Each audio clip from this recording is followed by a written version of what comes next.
Wikimedia Leaks.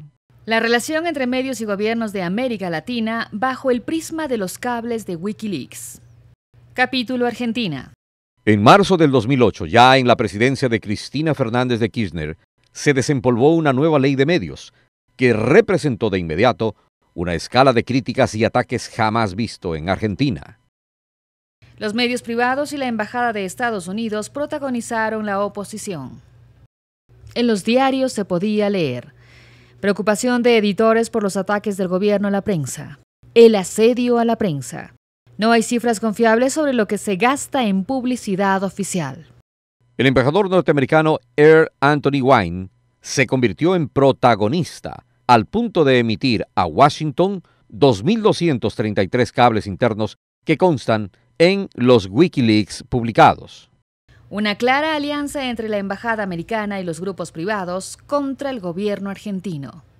Meses antes, en el gobierno de Néstor Kirchner, varios medios de comunicación, algunas ONGs y la SIP, Sociedad Interamericana de Prensa, presentaban sus quejas por la ausencia de conferencias de prensa. Lo mismo que aquí en Ecuador, ante la decisión del Ejecutivo de no ir a los medios mercantilistas. En Argentina, los medios privados se quejaban también por una supuesta distribución desproporcionada del presupuesto publicitario. Se leía: la mayor parte de 250 millones anuales para medios oficialistas. La ausencia de conferencias de prensa provocó reuniones entre el embajador de Estados Unidos y los propietarios de diario El Clarín, el más grande emporio periodístico de ese país. Se quejaban de falta de libertad de prensa porque el gobierno argentino no atendía a los emporios mediáticos. Como aquí, los periodistas de oposición dando cuentas a la embajada americana y reclamando libertad de prensa. Un memorando del embajador Wein explica claramente la posición de la prensa, la presión mediática de los medios y la visión del gobierno americano. Un memorando que recoge las quejas de la Asociación de Periodistas de Argentina, asociación similar a la AEDEP de Ecuador y la UNP. Se lee en el cable. La parte irónica del presente conflicto es que el gobierno tiene alguna razón acerca del Grupo Clarín. Esta tiene una enorme influencia por su presencia dominante en la prensa, TV cable y radio. Hay todavía bastante libertad de prensa en la Argentina. Nuestra firme sospecha, sin embargo, es que el gobierno está motivado por la revancha y el deseo de tener una prensa bajo control.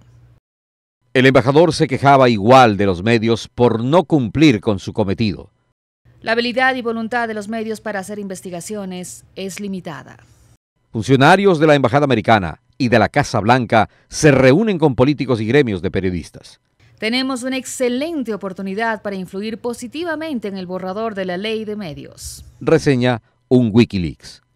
Lo mismo que acá, con la ley de medios que fue llamada mordaza por la oposición y por la prensa mercantilista que influenciaba en la Asamblea para que recojan sus disposiciones.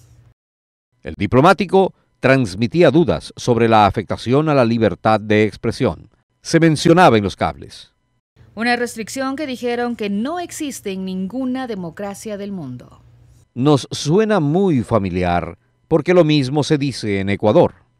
La nueva embajadora de Estados Unidos en Argentina siguió con la misma política. La diplomática transita argumentos de uno de los periodistas que con mayor asiduidad intercambió pareceres con la embajada, el principal columnista del diario La Nación. Lo mismo que en Ecuador con César Ricaurte, calificado de informante por la propia embajada según los Wikileaks. Conocidos políticos de oposición se alineaban con la embajada. Lo mismo que en Ecuador cuando legisladores socialcristianos, según Wikileaks, daban informes periódicos a la sede diplomática norteamericana. Se evidencia una vez más que las políticas son similares para todos los gobiernos progresistas de la región.